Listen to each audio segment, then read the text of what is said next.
The mill was mentioned as the mill in the Trumpet Major, Thomas Hardy story. And the village was a farming village. There were two big farms. One, which Mr. Edgerton lives in now, which is no longer a farm. And then there was the one down Puddledock Lane.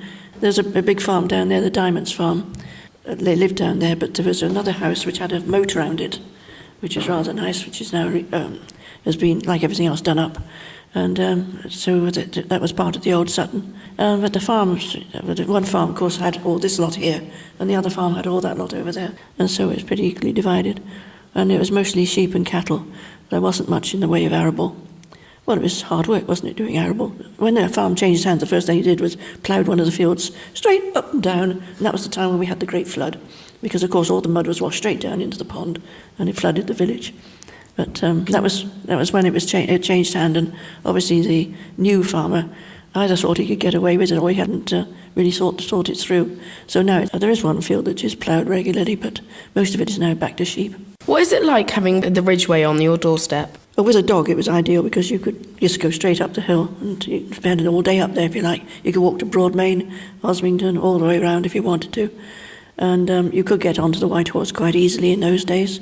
It hadn't been cleaned up. It was still, bits of things growing all over it, but there we are. And there's a lady in the village at one stage, and she's been dead for years now, and she said that they used to take the pony and trap up the lane here, up over the Ridgeway to go to Dorchester Market. And she said, well, the trouble is, she said that then they tarmacked the road and the pony couldn't get a grip, so we couldn't go anymore. That was fairly recent, and that all that happened, so that must have been in the 20s, I suppose, or 30s. But other than that, I think the village must have been basically cut off from Dorchester. You could get into Weymouth, obviously, but it must have been a very, very quiet little pastoral area in those days. What did your children like about living in the village? They liked it, as far as I'm aware. They made lots of friends. And that's him. Of course, the village had quite a lot of children in it. And they went up the copse, up the back here. And because, you've got the water board, you've got the reservoir at the top there for the water which was going into Weymouth. And so the surplus from that reservoir would be, well, as it still is, it comes down through the village. And they used to go up there and play around in the copse, because although it was Wessex water, nothing was done to it.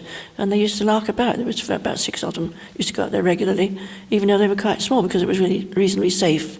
And then once we came back, and we were walking around the field at the back here, and I nearly fell into the river, because it had changed its course while we were away. They'd had a big storm, and instead of it going down through to the waterworks, it then went through the field and came to the waterworks on the other side there.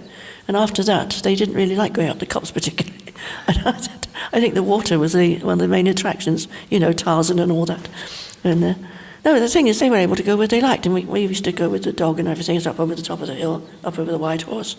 And it was a lovely sort of free and easy time. So, Anne, I thank you very much for coming in. You've been a lovely, lovely help to our project. Thank you very much.